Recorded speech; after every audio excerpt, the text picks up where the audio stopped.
एक समय था जब लोग पढ़े लिखे कम थे, किताबें मिलती नहीं थी, जानकारियाँ थी नहीं, तो आदमी को अध्यात्म के बारे में बहुत कम पता होता था, योग विज्ञान के बारे में बहुत कम पता होता था।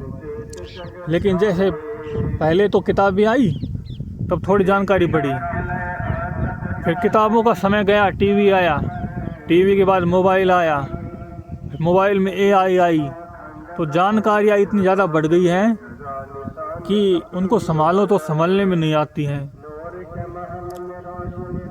फिर एक बात बहुत ट्रेड करती रहती है, कुंडलिनी शक्ति। ये कुंडलिनी शक्ति क्या है, कुंडलिनी को कैसे जगाएं, ये प्रश्न बहुत लोगों के दिमाग में होता है।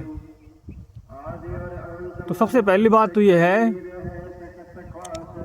कि हमारा शरीर, हम जो भोजन करते हैं, श्वास लेते हैं, उन सब से कुल मिला के सारी प्रक्रिया मिलके जो एनर्जी इकट्ठी करती है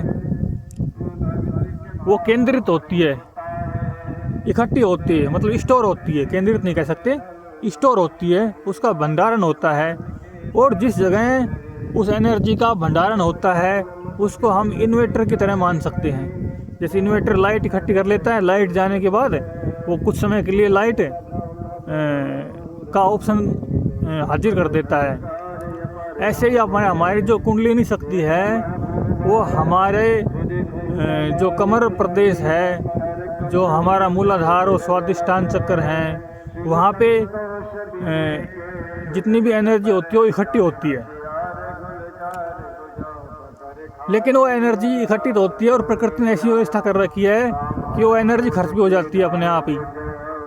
अगर आप उसको खर्च करना चाहो या न करना चाहो तो भी खर्च तो होती ही रहती है, वो बनती रहती है, खर्च होती रहती है। जैसे नदी के अंदर पानी आगे से आता है, इधर से जाता है, जैसे वायर के अंदर लाइट, इलेक्ट्रिसिटी इधर से आती है, इधर जाती है, ऐसे ही हमारी जो एनर्जी है, जो जिसको कुंडलिनी शक्ति कहते हैं, उस जगह के जो जहाँ पे वो एनर्जी इकट्ठी होती है उस जगह की बनावट कुंडलाकार है।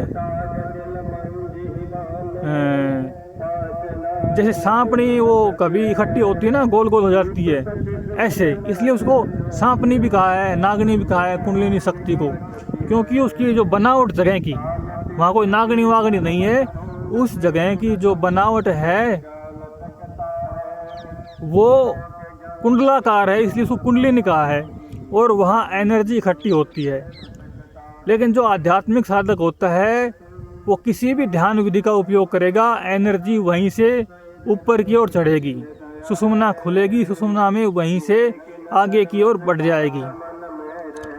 अब जैसे कि मान लो पानी ज़मीन में कितने नीचे पे हो, और मोटर ऊपर भी लगा सकते हैं, नीचे भी लगा सकते हैं, तो पानी मोटर खींचती है। चाहे तो पानी की मोटर पानी के बिल्कुल तल के पास लगाओ, चाहे थोड़ी दूरी पे लगाओ, मोटर पानी खींच लेती है। ऐसे आप किसी भी ध्यान विधि से ध्यान करेंगे, चाहे नाम जप करो, चाहे ध्यान करो, चाहे रमन महर्षि की विधि से करो, चाहे सत्यनारायण गोयनका जी की विधि से करो, चाहे जय कृष्ण मूर्ति की विधि से करो, किसी भी विधि से करोगे, जैसे ही मन आपका शांत होगा, केंद्रित होगा, स्थिर होगा, वो शक्ति खुद ही अपना रास्ता बना के आगे की ओर, ऊपर की ओर चल पड़ेगी और आप आध्यात्मिक अनुभूतियों में प्रवेश कर जाओगे। लेकिन आध्यात्मिक अनुभूतियाँ अंतिम सत्य नहीं है। अंतिम सत्य जहाँ है वहाँ पूर्ण स्थिरता है, जिसको कबीर साहब ने कहा है, तन थिर मन थिर प्राण थिर सूरत निरत थिर होय, कहे कबीर उस पल को कल्प में पहुँचे कोई। तो साधना का अंतिम आयाम है अकंप हो जाना, निष्क्रिय हो जाना।